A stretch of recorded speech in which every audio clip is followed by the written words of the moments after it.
For a long time we've been saying to you, you create your own reality. And today we want to say it in the clearest way yet. You create the vibrational atmosphere which equals your vibrational point of attraction, which law of attraction matches up with things like it. So your creation is not just about hooking up with others who please you or hooking up with things or experiences that please you. It's about adjusting your own vibrational perception, because it's a fine-tuning world that you live in. This is a vast environment. You knew it would be. You knew that there would be extraordinary diversity. And you said, I'll go forth and I will, as I live life, tune myself to my personal preferences. You didn't say, I'll go with an attitude of what's right and wrong and dictate it to the others and make sure that they line up with my version of what's right and wrong. You said, I'll figure it out. I'll figure out what's right for me. I'll use the guidance system that I was born with, and I'll figure out what's right for me. And I will practice the vibrational version of that until that is what is revealed to me continuously. Some people don't know that. Some people are so observant of this and that and everything that surrounds them that their own vibrational frequency, based upon what they are observing, is all over the place. They don't feel secure because they haven't practiced the vibration of alignment. They don't feel clarity because they have not practiced the vibration of alignment. They don't feel willing to allow diversity because they have not found their own steadiness. And so when one has not found their own steadiness, then what others are doing seems very important to them. Don't rock my boat. If you rock my boat, I can't be steady. When the truth of it is, you're the only boat rocker in your world. Only you can rock your boat. Only you can provide stability or instability for yourself. Now we know it doesn't feel like that sometimes. When you felt good, someone came into your experience, presented themselves in some way, and then you no longer felt good. Felt to you for sure that they rocked your boat, that their instability, that they brought it to you, delivered it right to you, and now you have to deal with this. But we want you to know that that isn't the way it happened. There was a vibrational frequency within you that included them in your experience long before they got there. But you say to us, as you learn to create your own reality more effectively every day, and you do, don't you? Sometimes you say to us, even the most proficient of deliberate creators among you, well, Abraham, I've fallen out of an airplane and I have no parachute. What do you think I should do now? And we say, hang on, it will be over in a little bit. Because there is a momentum that most likely is going to play itself out. You get what you are thinking about, whether you want it or not. That's just the way it is.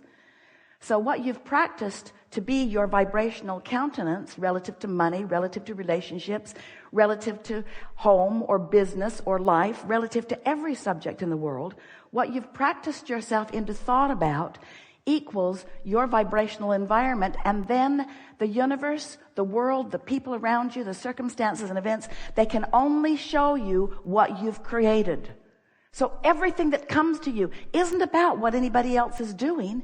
It's about what you've got going on vibrationally. And of course, we acknowledge what you've got going on vibrationally is a lot about what you're observing out there, because you're often letting what you're observing out there affect what you're doing here. But you don't have to. There's this momentum thing that happens, though. Once it gets going, it's just easier to let it go that way because it's difficult to turn it around. So we want to talk about momentum. We want to talk about deciding how you want to feel. We want to show you how to get this vibrational climate around yourself in an attitude that you'll like what flows into it.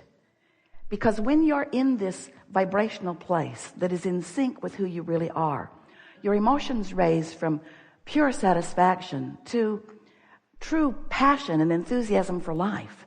You feel clear and sure and interested in life. You feel fun. Your timing is good. You feel vitality. Everything about your world feels good to you once you deliberately prepare your vibrational environment to be the receiver of the things that it must receive, because law of attraction will not give to you something that you have not practiced. And in the morning when you awaken, you have the option of beginning your momentum in a way that creates a vibrational atmosphere that you will like what comes to it. So since we've been talking like this, Esther has been thinking a lot about creating her vibrational atmosphere. And she's saying to herself often, and it will serve you well too, I want to respond to what's happening out there in the world, or happening to me, happening anywhere that I'm involved with it or observing it. I want to respond from this practiced place of alignment, not from this reactionary place. And really that's what the art of allowing is all about. It's deciding how you want to feel. It's understanding that you are extensions of Source. It's understanding the way Source always bees with you. In fact, do you know that the only reason that you can even feel what you would call negative emotion, whether you call it fear or rage or embarrassment or anger, every negative emotion that you feel is only possible because you are feeling a way that the Source within you does not feel about the same subject. In other words, you're setting up a frequency that's different from the frequency of Source. So really what negative emotion is, here's the clearest way that we can ever explain it to you. Here you are standing in your world, in your body, in your beingness, and Source is surrounding you with well-being. And when you let yourself be the receiver of that well-being, of that clarity, of that love, of that appreciation, of that abundance, then you feel great. But when you start thinking thoughts that prevent it from coming, that's what negative emotion is. It's your resistance to the natural well-being, to the unconditional love, to the unconditional prosperity, to the unconditional clarity that is flowing your way all day, every day, if you will figure out some way to let it in. So that's what we want to help you do. Figure out ways to let it in.